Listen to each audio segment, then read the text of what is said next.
Imagine you're watering plants in the garden and the pipe is bent somewhere. Now you have two options. Either you make the pipe straight or you can force more water out of the pipe. Which option will you choose? I'm sure you will choose to make the pipe straight. Trying to force more water out of the pipe does not make sense, isn't it? But shockingly, that's what we do in our lives. When we try to build a new habit, we try to force ourselves to stick to it using motivation, and it never works. When we watch a motivational video, we decide to act, we take action, and we buy a gym membership. But the motivation fades over time, so does our new habit. Just like we made the bent pipe straight for a better flow of water, we need to do the same in our lives. Let me show you how.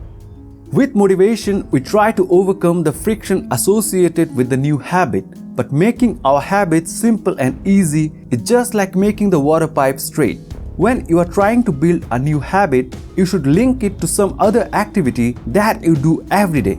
You will build permanent habits if it fits into the flow of your life. For example, you want to start going to the gym. You'll be more likely to go if the gym is located on the way to your office. You must be thinking why? Let me explain.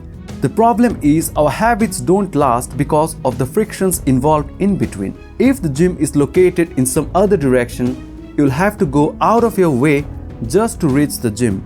That's an extra effort. Every day you'll have to make the decision just to reach the gym.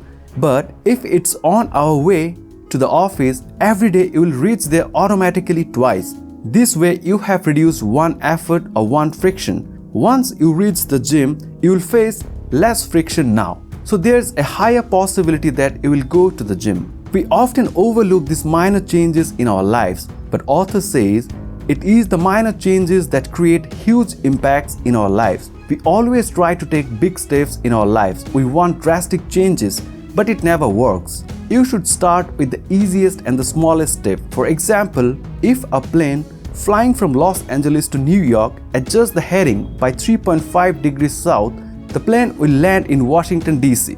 This is the impact of small changes. We always try to avoid these frictions using motivation, but we should just do the opposite. We should try to remove the frictions, not resist them. Have you ever thought why companies like Uber, Amazon, Tesla, and WhatsApp are so successful?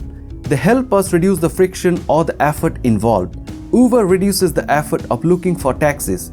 Amazon reduces the effort of going to the market. Tesla reduces the effort of driving the car, and WhatsApp reduces the effort to send a letter by mail. When iPod was launched, it reduced the effort of buying CDs. Now, Alexa reduces the effort of pulling out your phone, opening an app and playing a song. These companies build such great habit-building products just by reducing the effort. You can do the same to build great habits. Rather than using motivation, you should try finding more ways to reduce the friction associated with good habits.